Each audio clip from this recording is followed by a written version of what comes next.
Namaku Asila. Hari ini hari ke-40 sejak ibu pergi. Aku masih duduk di sini, di makam ini, dengan seikat mawar putih dan hati yang penuh luka. Ada ribuan kata yang ingin kusampaikan, tapi semuanya datang terlambat. Terlambat seperti semua peluk yang dulu kutolak karena gengsi. Terlambat seperti panggilan telepon ibu yang tak ku jawab karena sibuk main TikTok. Nanti saja, kataku waktu itu. Tapi nanti itu tak pernah datang lagi. Dan sekarang yang menemaniku hanya batu nisan. Setiap kali duduk di sini, aku berharap nisan ini bisa bicara, mengatakan bahwa ibu memaafkanku, mengatakan bahwa aku masih punya waktu.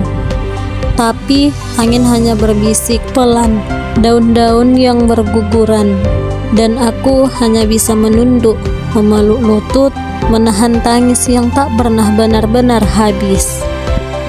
Ibu, bisakah engkau mendengarkanku dari sana?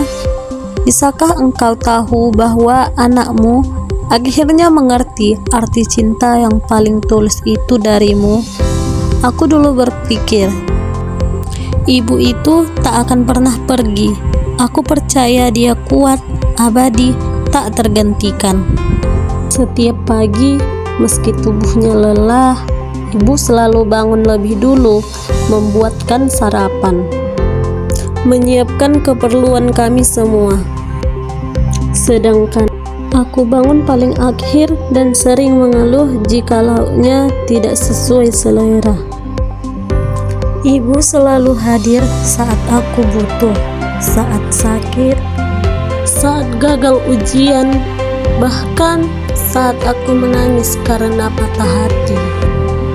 Tapi aku jarang ada saat dia butuh seseorang. Pernah suatu hari, ibu masuk kamar dengan wajah letih, hanya ingin bercerita. Tapi aku malah memutar badan dan memasang headset. Dan saat ibu bertanya, kenapa aku diam? Aku jawab ketus, ibu tuh enggak ngerti. Sekarang aku sadar, bukan ibu yang tak mengerti, tapi aku yang terlalu sibuk ingin dimengerti. Aku ingat, setelah aku membentaknya, ibu hanya diam, tapi matanya penuh luka. Luka yang kini tak bisa kusembuhkan, karena tak ada lagi kesempatan, tak ada lagi maaf yang bisa kuucapkan langsung ke telinganya. Rumah tanpa ibu adalah rumah tanpa nyawa. Pulang ke rumah dulu adalah hal yang biasa. Sekarang itu adalah luka yang selalu kubuka sendiri. Aku menyalakan lampu kamar ibu. Jilbabnya masih tergantung. Mukena putihnya masih dilipat rapi. Sendal jepitnya masih ada di pojok kamar mandi. Tapi semuanya diam. Tak ada suara panci dari dapur. Tak ada panggilan, Asila, udah makan? Rumah ini kehilangan jiwanya, dan aku kehilangan rumah di dalam rumahku sendiri. Dinding-dinding kamar menyimpan kenangan.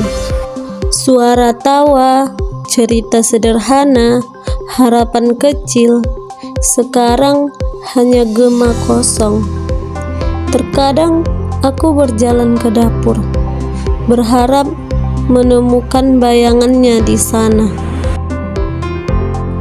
Aku mencium bau masakan kesukaanku, tapi yang ada hanya bau bawang yang tersisa di telenan tua. Aku memeluk bantal ibu malam itu, mencoba memeluk kenangan. Tapi pelukan itu hampa. Karena yang kurindukan bukan bantal, tapi orang yang membuat rumah jadi rumah. Malam itu, aku sedang tertawa dengan pacarku lewat video call. Lalu muncul nama ibu di layar. Berkali-kali 4 panggilan tak terjawab. Kupikir, nanti juga ibu nelpon lagi. Tapi ternyata itu adalah panggilan terakhir. Pagi harinya, pesan dari adikku muncul. "Kak, ibu jatuh semalam. Sekarang di rumah sakit." Beberapa jam setelahnya, kabar itu datang. "Ibu udah nggak ada, Kak." Dan sejak saat itu, aku tak pernah bisa memaafkan diriku sendiri. Aku terdiam lama di tempat tidur, memandangi langit-langit kamar. Tanganku gemetar, dadaku sesak, dunia seakan berhenti. Apa benar ibu pergi? Seseorang yang kupikir akan selalu ada, kini hanya nama dalam pesan duka. Dan di antara semua hal yang paling menyakitkan adalah menyadari bahwa aku bisa saja menjawab telepon itu, tapi aku memilih tidak. Saat aku tiba, tubuh ibu sudah terbujur kaku. Orang-orang berbisik, menangis, membaca doa. Aku hanya diam, seperti tak percaya. Saat wajah ibu dibuka, aku peluk jenazah itu. "Bu, Asila pulang. Tapi kenapa sekarang ibu yang pergi?" Keningnya kucium berkali-kali. Dingin, tapi damai. Aku menangis seperti anak kecil, bukan hanya karena kehilangan, tapi karena sadar aku belum sempat benar-benar jadi anak yang baik. Kupeluk tubuh ibu erat-erat, berharap itu hanya mimpi buruk. Aku ingin waktu berhenti atau berbalik. Aku ingin 1 menit saja untuk bilang, "Aku sayang ibu." Tapi tubuh itu hanya diam, dan dunia terus berjalan, meninggalkan aku dan luka yang tidak bisa ditawar. Sejak hari pemakaman, makam ini menjadi rumah keduaku. Tempat aku minta maaf, bercerita, berjanji. Di sini aku menangis, kadang tertawa mengenang ibu, kadang hanya duduk diam dengan dada sesak. Setiap minggu aku bawa mawar putih, bunga yang ibu suka. Kadang ku peluk nisan itu, meski tahu batu tak bisa memeluk balik. Kadang aku bicara panjang lebar, seolah ibu masih di sana. Aku terus bertanya-tanya, bagaimana jika aku lebih peduli? Bagaimana jika aku lebih banyak menghabiskan waktu dengannya? Bagaimana jika malam itu aku jawab teleponnya? Tapi hidup tidak menerima jika, hanya menyisakan seandainya, dan penyesalan yang tak pernah benar-benar pergi.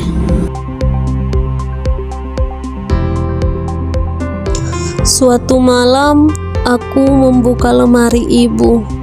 Di balik tumpukan baju, ada sebuah buku tua, catatan harian ibu.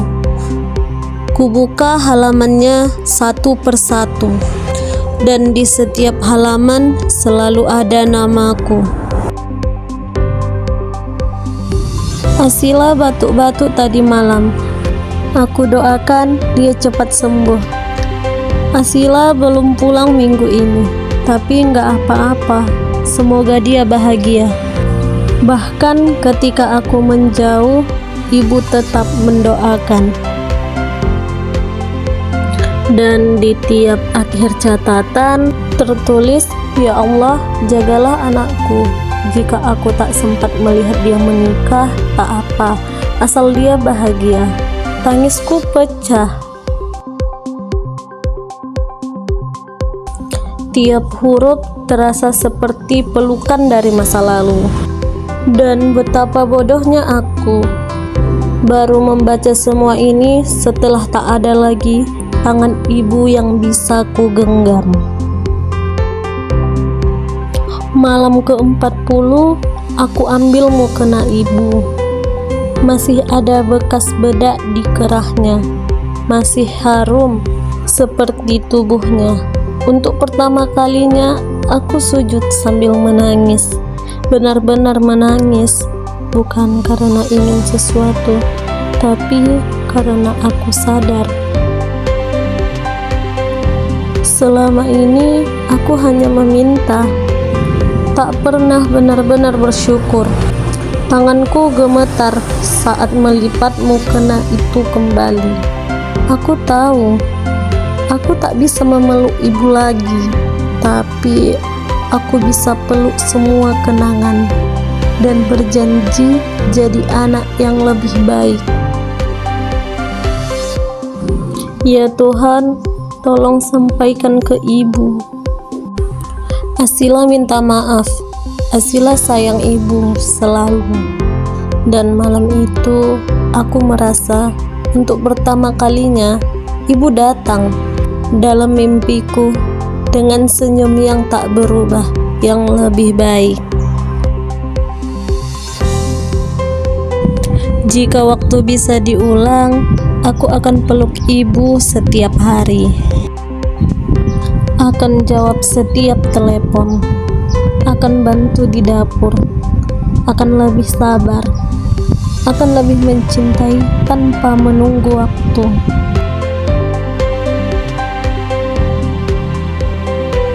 Tapi waktu tidak bisa diulang. Yang tersisa sekarang hanya doa dan semua yang bisa kulakukan untuk membuat ibu bangga dari tempatnya yang damai. Untukmu yang masih punya ibu, jangan tunggu kehilangan untuk mencintai dengan sungguh-sungguh. Jangan menunggu momen terakhir untuk berkata, "Aku mencintaimu." Karena saat ibu pergi, yang tersisa hanya sunyi yang tak pernah benar-benar pergi.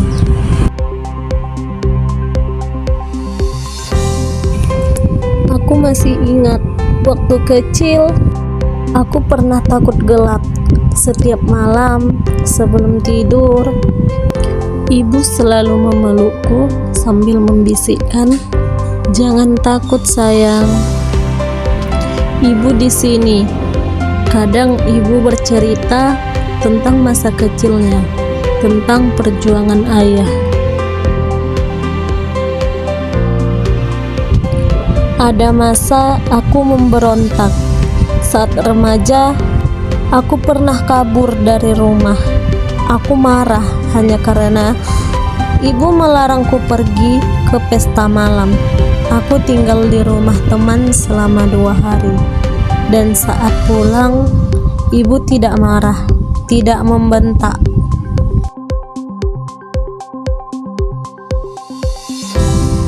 Hanya memelukku erat dan menangis dalam diam. Baru ku tahu dari adikku, ibu tidak tidur 2 malam. Setiap detik, dia menunggu teleponku, menunggu aku pulang.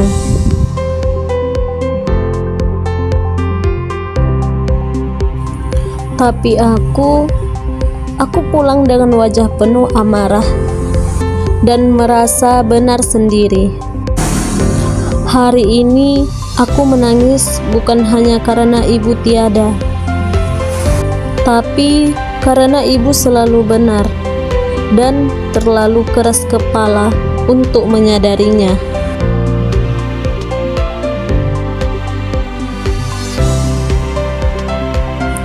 Setelah kepergian ibu, aku mulai banyak bicara dengan adik.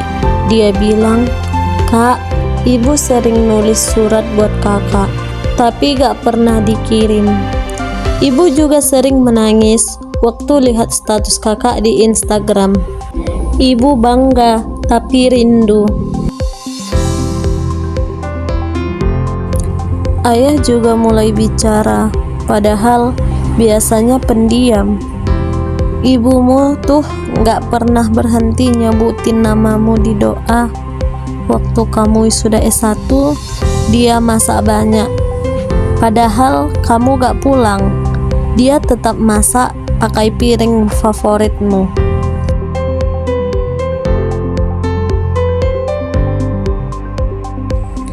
Aku tertunduk, ternyata aku pergi terlalu jauh dan membiarkan jarak menjauhkan cinta yang tak pernah padam. Dalam Al-Quran, ibu kuselipkan banyak tisu dan sebuah amplop.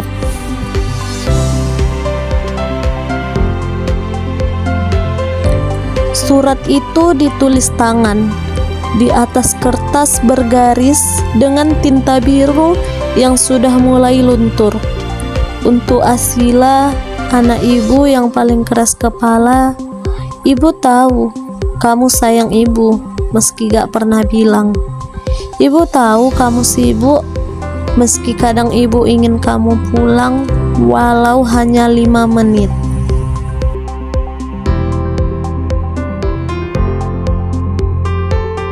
Ibu, maafin semua kesalahan kamu nak, selalu. Kalau suatu hari ibu gak bisa jawab panggilan kamu, itu artinya ibu udah lebih dulu dipanggil Yang Maha Kuasa. Jaga adikmu, jaga ayahmu, dan jaga dirimu. Ibu selalu sayang kamu dari detik kamu lahir sampai detik ini. Maaf ya kalau ibu belum sempat peluk kamu terakhir kali, tapi doa ibu gak pernah berhenti. Surat itu membuatku jatuh ke dalam lubang rindu yang tak berujung.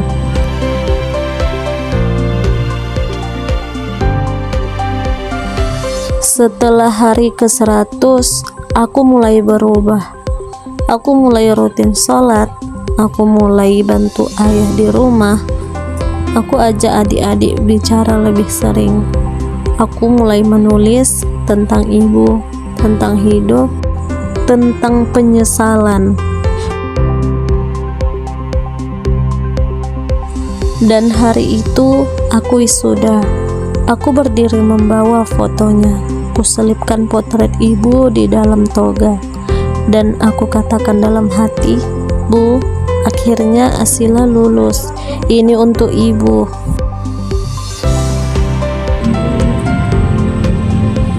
Kini aku bangun pagi tanpa suara ibu, tapi ku pasang alarm dengan rekaman suaranya. Aku masak makanan yang dulu dia ajarkan, meski rasanya belum pernah sesempurna buatannya. Dan setiap malam Jumat aku kirim doa, ku titip rindu lewat surat-surat langit.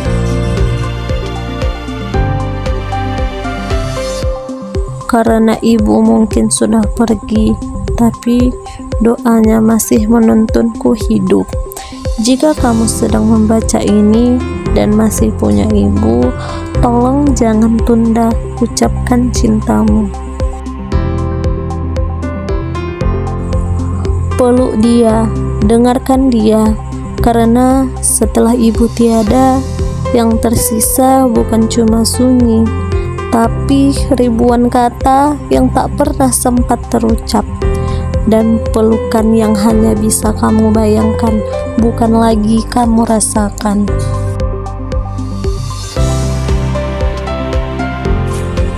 Rumah itu masih sama, cat dindingnya yang mulai memudar, kursi tua tempat ibu biasa duduk, dan aroma kayu yang selalu mengingatkanku pada masa kecil. Tapi rumah itu kini sunyi. Tidak ada lagi suara panci dari dapur setiap pagi. Tidak ada lagi suara ibu memanggil, "Asila bangun, sarapan dulu nak." Namun di setiap sudut ada jejaknya. Ada bayangannya yang masih menetap di antara celah-celah cahaya pagi. Setiap kali aku membuka lemari baju, aku bisa mencium aroma sabun khas yang ibu pakai. Bahkan baju-bajunya masih tergantung rapi, seakan beliau hanya pergi sebentar dan akan kembali sore nanti. Padahal aku tahu beliau tak akan pernah kembali. Setelah kepergian ibu, aku mulai menjalani banyak malam sendirian, bukan hanya secara fisik, tapi juga batin. Aku mulai menulis jurnal, menulis semua yang tidak sempat kusampaikan. Bahkan hal-hal kecil seperti, "Bu, tadi aku masak sayur asam, tapi rasanya keasinan." "Bu, aku habis nonton film lama yang sering ibu putar. Aku baru ngerti kenapa ibu suka film itu." "Bu, hari ini hujan. Aku ingat waktu kecil ibu selalu bilang hujan itu doa langit. Ternyata menulis itu caraku berdamai dengan kehilangan."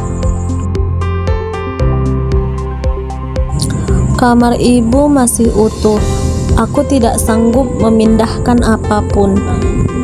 Di atas meja masih ada sisirnya, botol minyak kayu putih, dan foto pernikahan mereka, ibu dan ayah. Suatu malam, aku tidur di kamar ibu. Aku rebah di kasurnya, dan tiba-tiba air mataku jatuh begitu saja. Aroma bantalnya seakan memelukku, membisikkan sesuatu yang tak terucap. "Nak, kamu kuat. Ibu tahu itu." Sejak malam itu, aku sering ke kamar ibu untuk sekadar duduk dan diam, mendengarkan suara yang hanya bisa kurasakan lewat hati. Adikku Aditya masih remaja, tapi kehilangan ibu membuatnya dewasa lebih cepat. Dia tak lagi banyak bicara, tapi setiap malam ia menulis puisi. Dan suatu hari aku membaca salah satunya. "Ibu, aku gak tahu harus gimana, tapi aku masih simpan sendalmu di depan pintu. Biar aku bisa pura-pura kamu pulang sore ini." Membaca itu membuat hatiku remuk. Kami saling peluk tanpa kata. Luka kami berbeda, tapi berasal dari kehilangan yang sama. Ayah tidak menangis, tapi aku tahu ia rapuh. Aku pernah memergokinya duduk lama di dapur, menatap kompor yang kosong. Dulu setiap pagi ibu masakin teh buat ayah. Hanya itu yang ia ucapkan, tapi ucapannya cukup untuk membuat dunia berhenti sebentar. Kini aku sering menemaninya duduk di teras. Kadang kami diam saja, tapi itu cukup. Kehilangan ibu membuat kami belajar bicara kembali, bukan dengan suara, tapi dengan kehadiran. Di dapur, aku menemukan kalender tua. Tanggal terakhir yang dilingkari 16 Februari, hari ulang tahunku. Ada tulisan tangan ibu. Masak sup jagung, Asila suka. Padahal tahun itu aku tidak pulang. Aku bahkan lupa hari itu adalah hari ulang tahunku sendiri. Dan ibu tetap ingat, ia menyiapkan sesuatu yang tak akan pernah kusentuh. Kalender itu kini tergantung di kamarku. Bukan karena ingin mengenang, tapi karena aku tidak ingin lupa bahwa ada cinta yang tetap hidup, bahkan setelah pemiliknya tiada.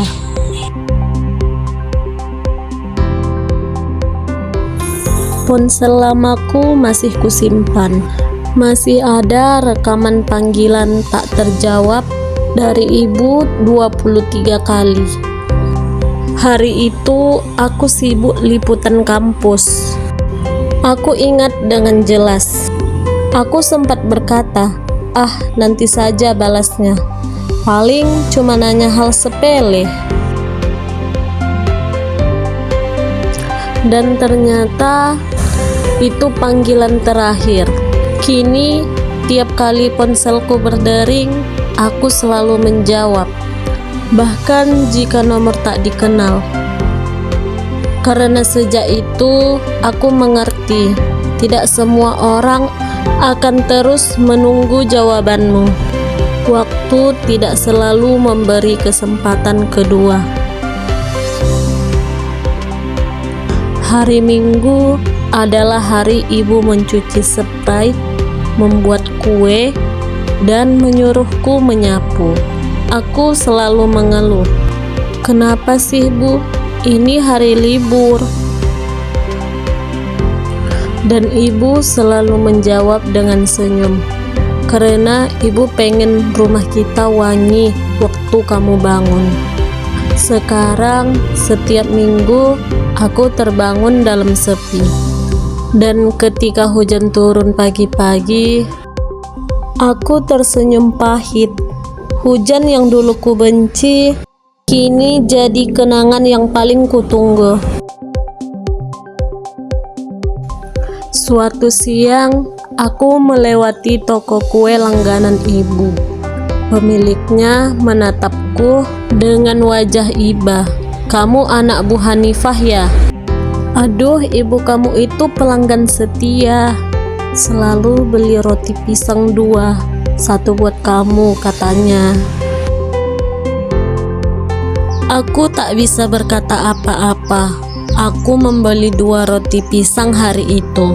1 kuberi pada anak kecil yang lewat, 1 lagi kubawa pulang dan kutaruh di meja makan. Ini buat ibu.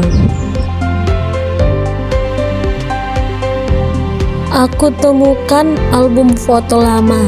Ada foto kecilku digendong ibu tertawa lepas. Ada foto ibu memakai daster dan wajah lelah. Ada foto ibu duduk di pelaminan, muda dan cantik. Aku menyentuh 1 foto dan air mataku jatuh ke plastik pelindungnya. Setiap gambar itu kini jadi pengingat bahwa kita tumbuh dan sering lupa. Ibu pun bertambah usia.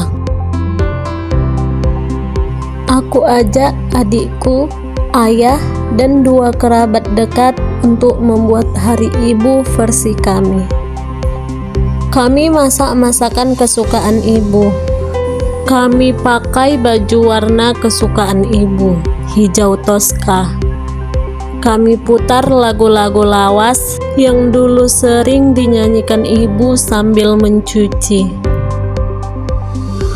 Dan di sore hari kami ke makamnya. Kami bawa bunga dan kuletakkan foto keluarga kecil kami. "Bu, ini hari khusus, bukan karena kalender bilang begitu."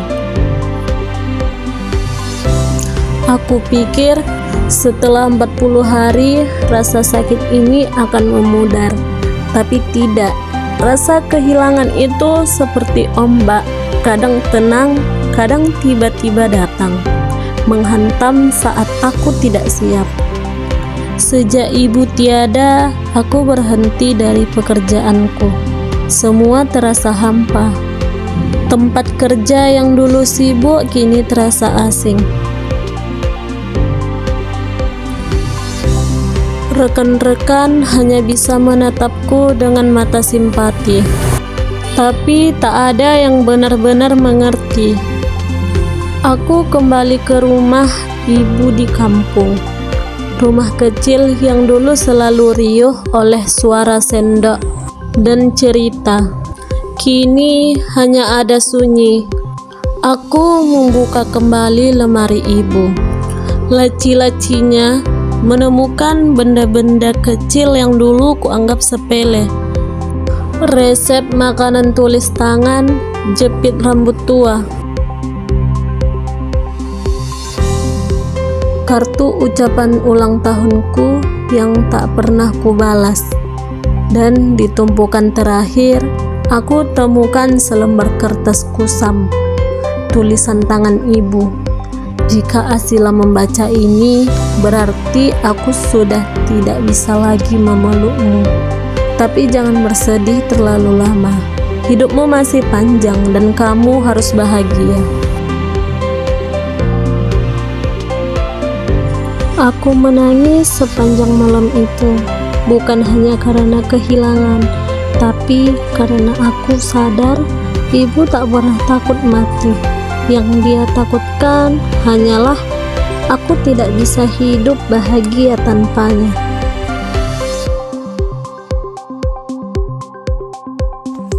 3 bulan setelah ibu pergi, aku putuskan pergi ke tempat yang belum pernah aku datangi. Bukan untuk liburan, tapi untuk menepi, menenangkan luka yang terus berdarah. Kupilih satu desa kecil di pegunungan. Tak ada sinyal, tak ada pusat perbelanjaan. Hanya sawah, hujan, dan sunyi. Di sana, aku tinggal di rumah sederhana milik Bu Ratna, seorang janda tua yang sangat mirip ibu. Suara lembutnya, cara dia menyeduh teh, bahkan aroma minyak kayu putih yang dipakainya setiap malam, semua membangkitkan kenangan. Setiap pagi, aku membantu di ladang, menanam, menyiram, diam. Hari-hari di desa membuatku melihat hidup dengan cara yang lain. Perlahan-lahan, aku belajar bahwa kehilangan bukan akhir, tapi pintu menuju awal yang baru.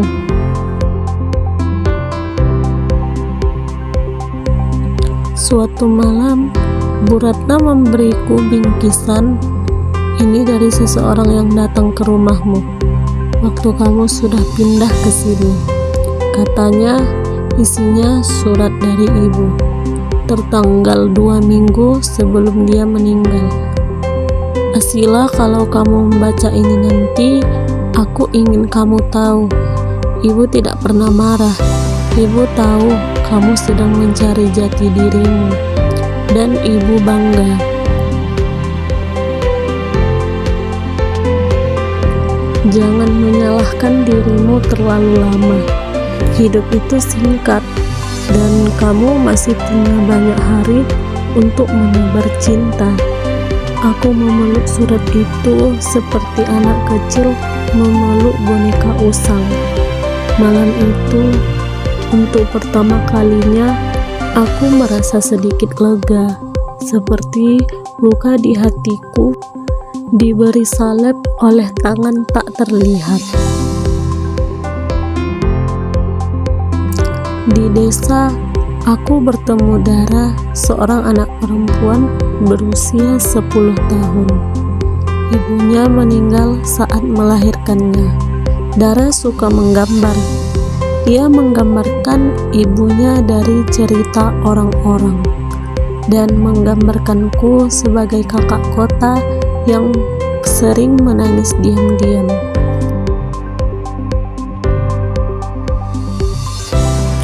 Kami dekat. Dara mengajariku satu hal penting. Kadang kehilangan itu seperti pelangi. Kita harus hujan dulu supaya bisa lihat warnanya. Kata-katanya sederhana, tapi melemparku seperti badai. 6 bulan setelah tinggal di desa, aku memutuskan kembali ke kota. Kamar ibu masih sama, tapi aku yang kembali ini tidak sama lagi. Aku mulai bekerja di panti jompo, merawat para lansia yang sering dilupakan keluarganya. Di sana, aku seperti menemukan kembali ibu dalam berbagai wujud. Nenek murni yang suka cerita masa lalu.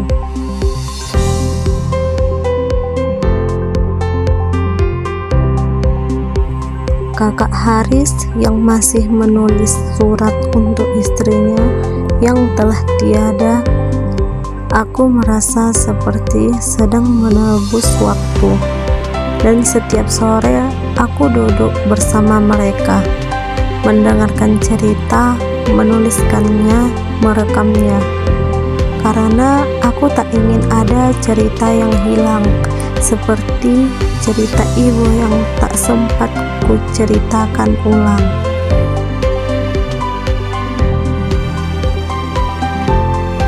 Setahun setelah ibu tiada, aku buat film dokumenter berjudul Langkah Terakhir di Jalan Kenangan.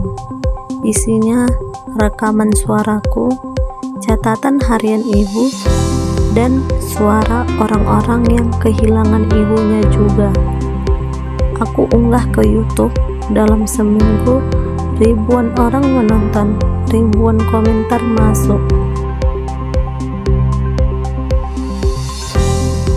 Ada yang berkata, aku jadi peluk ibuku malam ini. Terima kasih sudah mengingatkan bahwa cinta ibu tak akan tergantikan. Dari situ aku sadar, meskipun ibu telah pergi, cintanya bisa tetap hidup. Lewat kisahku, aku mulai memperbaiki hubungan dengan ayah. Dulu kami jauh, seperti dua orang asing yang tinggal serumah. Tapi setelah ibu pergi, kami cuma punya satu sama lain. Pelan-pelan kami bicara tentang masa lalu, tentang ibu, tentang semua kesalahan. Dan untuk pertama kalinya dalam hidupku, ayah menangis di hadapanku. Kami berpelukan dan aku berkata, aku tak mau kehilangan ayah seperti aku kehilangan ibu, tanpa sempat bilang terima kasih. Dulu setiap ingatan tentang ibu adalah luka. Sekarang itu menjadi pelita. Aku sering tersenyum sendiri saat mengingat cara ibu memarahi, tapi tetap menyelipkan nasi goreng ke tasku. Atau aku sakit, ibu bilang cuma demam, tapi jangan berani nggak minum obat. Kini aku mencintai kenangan, bukan untuk tenggelam di dalamnya, tapi untuk menguatkan langkahku ke depan. Hari ini tepat 2 tahun sejak ibu tiada. Aku duduk di makam yang sama, membawa mawar putih, tapi kini aku tak menangis. Aku tersenyum. Aku membaca doa panjang, bukan dengan suara tercekat, tapi dengan tenang. Karena kini aku tahu, ibu tidak benar-benar pergi. Dia hidup dalam langkahku, dalam karya-karyaku, dan dalam setiap kebaikan yang aku lakukan atas namanya. Dan aku, Asila, akhirnya bisa berkata, Ibu, terima kasih untuk segalanya. Maaf untuk segalanya. Aku bahagia sekarang. Dan aku tahu engkau pun tersenyum dari sana.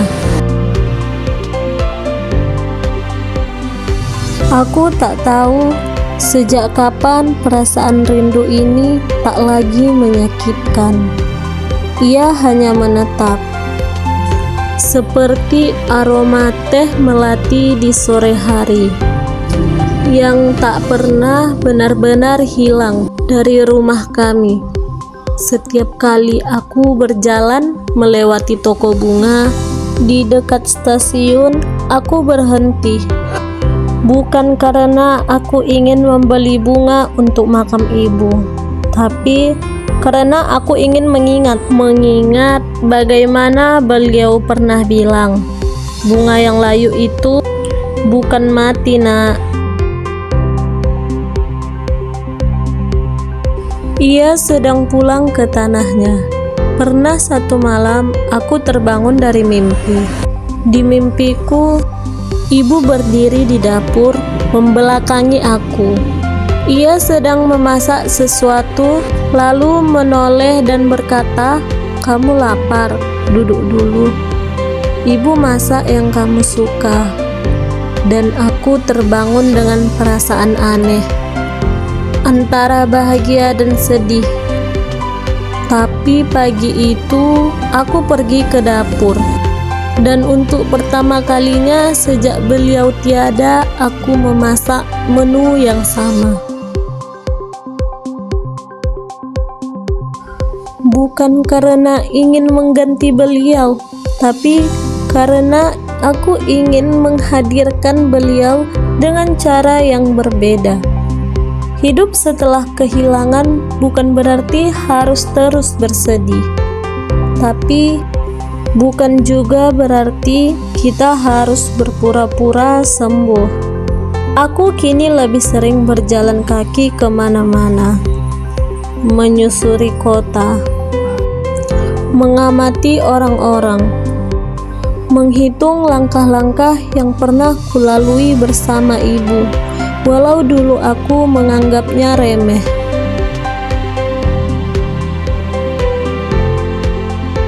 Pernah suatu sore saat hujan turun dan aku terjebak di halte.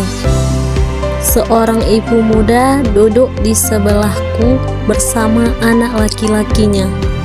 Bocah itu menangis kedinginan dan sang ibu membuka jaketnya untuk menutupi si kecil sambil berkata, "Gak apa-apa ya, nanti kita pulang." Dan hatiku seketika tercekat, karena itulah yang ibu lakukan padaku dulu, tanpa kata, tanpa banyak drama, hanya perlindungan yang diam, tapi nyata, remeh. Aku akhirnya paham, cinta seorang ibu tidak selalu datang dalam bentuk kata sayang. Kadang hadir dalam bentuk keheningan yang mengantar kita pulang dengan selamat. Kini aku sering menulis, tapi bukan lagi tentang luka, melainkan tentang proses menerima. Suatu hari aku menerima surat dari seorang gadis bernama Nara.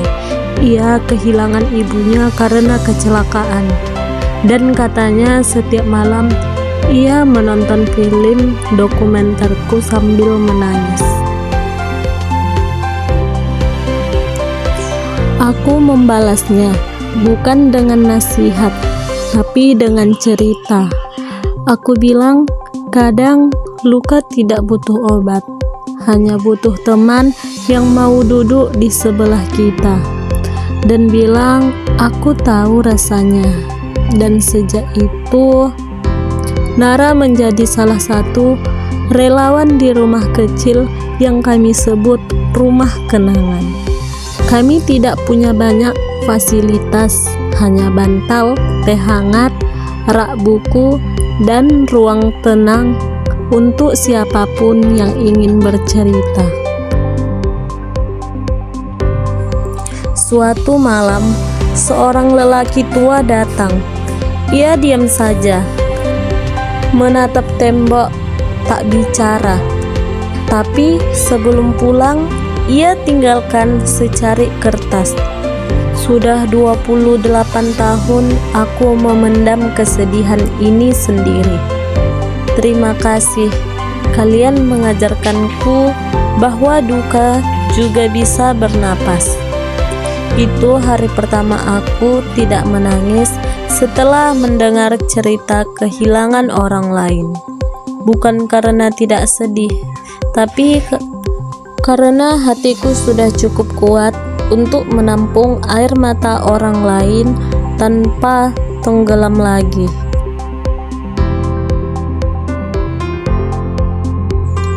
Hari berganti minggu, minggu menjadi bulan. Hidup terus bergerak meski pelan. Suatu siang, ayah menelpon. Suaranya bergetar, katanya dia mimpi ibu. Katanya ia duduk di ruang tamu dan membaca koran. Lalu berkata padanya, sudah waktunya kamu bicara. Malam itu kami bertemu, duduk di ruang makan. Tanpa banyak basa-basi, aku bilang, ya kita sudah terlalu lama hidup berdampingan tanpa benar-benar bersama.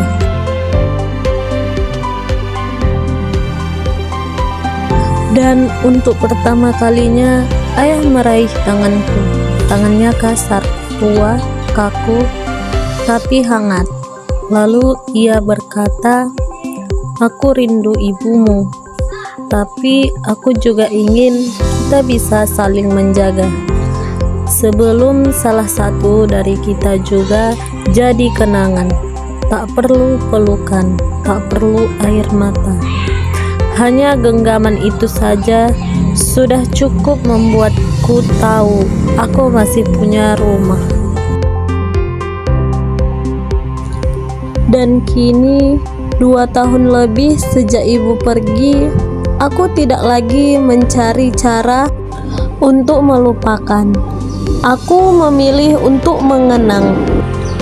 Tanpa luka, tanpa sesak, hanya rasa bahwa ibu ada di setiap langkah yang kuambil dengan ketulusan. Ada hari-hari saat aku masih berbicara diam-diam ke langit malam. Ada saat-saat aku masih menyebut namanya dalam doa dengan suara kecil. Tapi kini aku tidak menunggu jawaban, karena aku tahu jawabannya bukan lagi lewat suara, tapi lewat kehidupan. Lewat senyum anak-anak yang membaca buku yang kutulis. Lewat pelukan orang asing yang menemukan ruang untuk menangis. Lewat setiap pagi yang kubuka dengan doa, bukan duka. Dan jika aku ditanya, apakah kehilangan ini benar-benar sembuh? Tidak.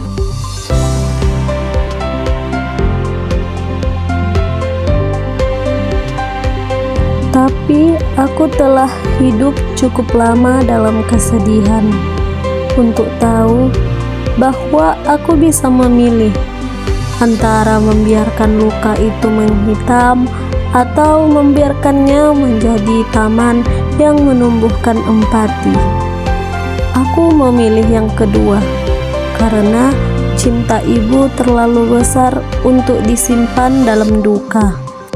Lebih baik ku tahan dan biarkan ia tumbuh di hati siapapun yang kehilangan, agar mereka tahu kita tidak pernah benar-benar sendiri. Aku tak tahu kapan, Tepatnya aku mulai merasa tenang saat mengingat beliau. Rasa kehilangan itu masih ada, tapi kini lebih seperti cahaya temaram, hangat, tidak menyilaukan, tidak menyakitkan, seperti senja yang selalu datang dengan caranya sendiri. Kadang jingga, kadang kelabu, tapi tetap indah untuk dipandang. Di meja kerjaku sekarang selalu ada satu foto lama, foto ibu sedang tersenyum, berdiri di depan rumah dengan tangan memegang baskom berisi cucian. Biasa saja, tapi bagiku itu potret kelulusan. Tak ada filter, tak ada polesan. Hanya kenyataan bahwa cinta bisa hadir dalam bentuk yang sederhana. Aku sering duduk memandangi foto itu sambil menulis. Terkadang menulis surat untuk ibu, meski tak pernah kukirimkan. Terkadang menulis puisi-puisi kecil yang kuletakkan di sudut-sudut rumah kenangan.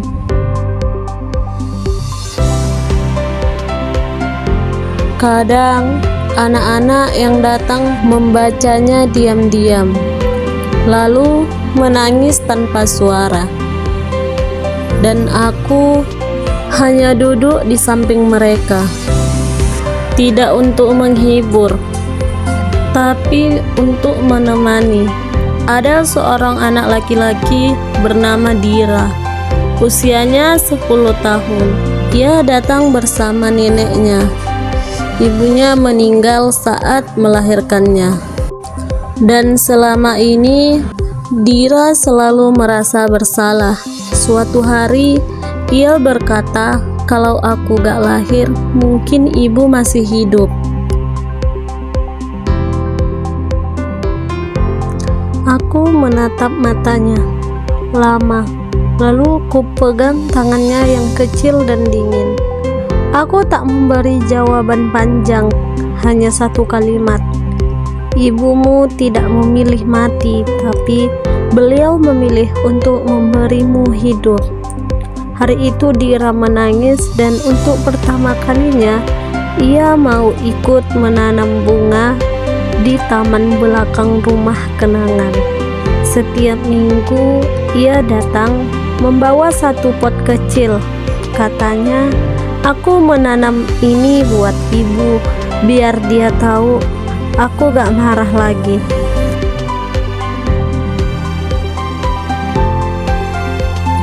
Aku belajar bahwa kadang orang hanya butuh tempat untuk menaruh kenangannya, tempat untuk menata ulang hatinya. Dan tak jarang tempat itu tak harus megah, asal ada hangat, asal ada waktu, asal ada yang mau mendengar luka bisa perlahan mengecil. Ayah kini lebih sering datang ke rumah kenangan. Ia duduk di beranda membaca buku, kadang membantu menyapu daun-daun yang gugur. Kami tak bicara hangat, tapi ada kebersamaan yang berbeda kini.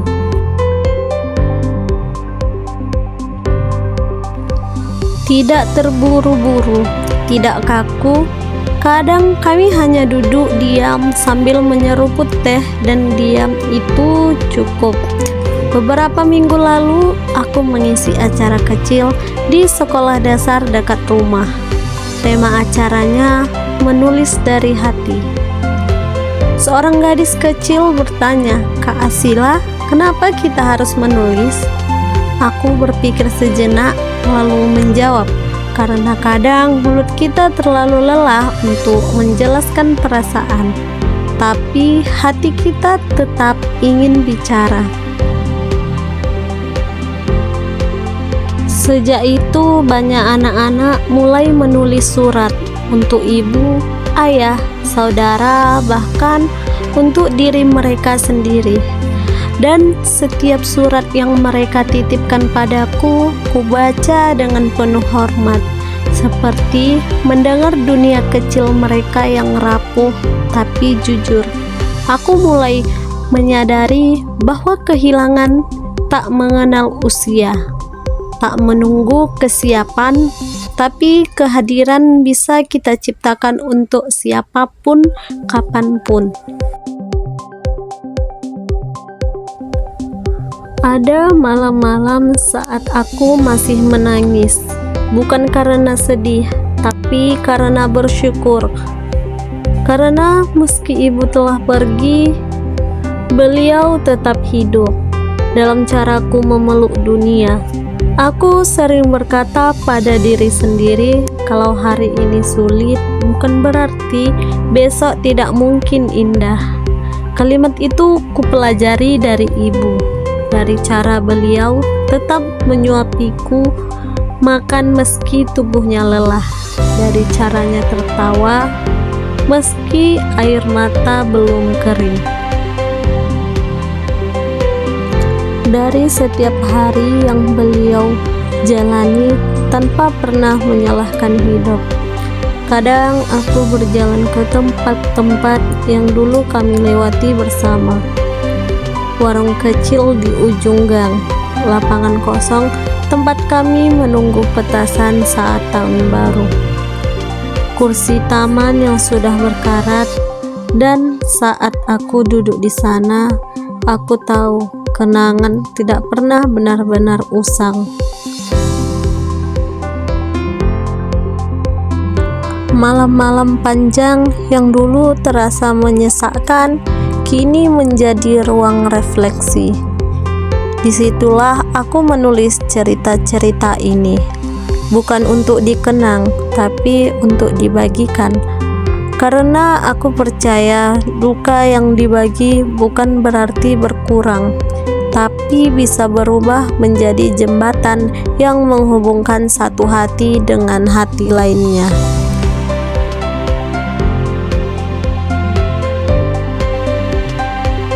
Dan jika suatu hari nanti aku harus pergi, aku ingin dikenang bukan karena aku kuat menghadapi kehilangan, tapi karena aku mau tetap mencintai meski hatiku pernah patah. Karena pada akhirnya kehilangan adalah bagian dari mencintai, dan mencintai adalah cara paling indah untuk tetap hidup, bahkan dalam diam.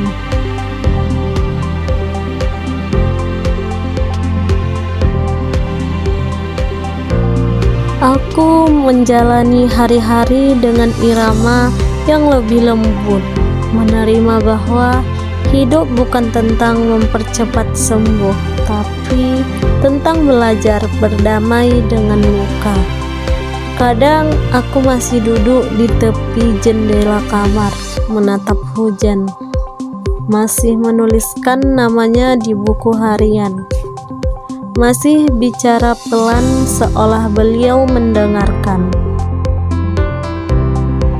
Tapi kini tidak lagi dengan rasa ingin kembali ke masa lalu, justru dengan rasa syukur karena pernah punya waktu bersama seseorang yang mengajariku tentang cinta tanpa syarat. Aku sering membayangkan suatu hari ketika aku sudah tua, duduk di beranda dengan rambut memutih, akan ada anak-anak muda datang ke rumah kenangan dan berkata, "Dulu cerita Kak Asila yang membuatku bertahan." Kini aku menjalani hidup seperti ibu mengajarkanku sederhana, penuh makna, dan setia pada kasih sayang. Dan meskipun beliau telah pergi, langkah-langkahku masih melanjutkan perjalanannya. Bukan sebagai akhir dari duka, tapi sebagai awal dari harapan.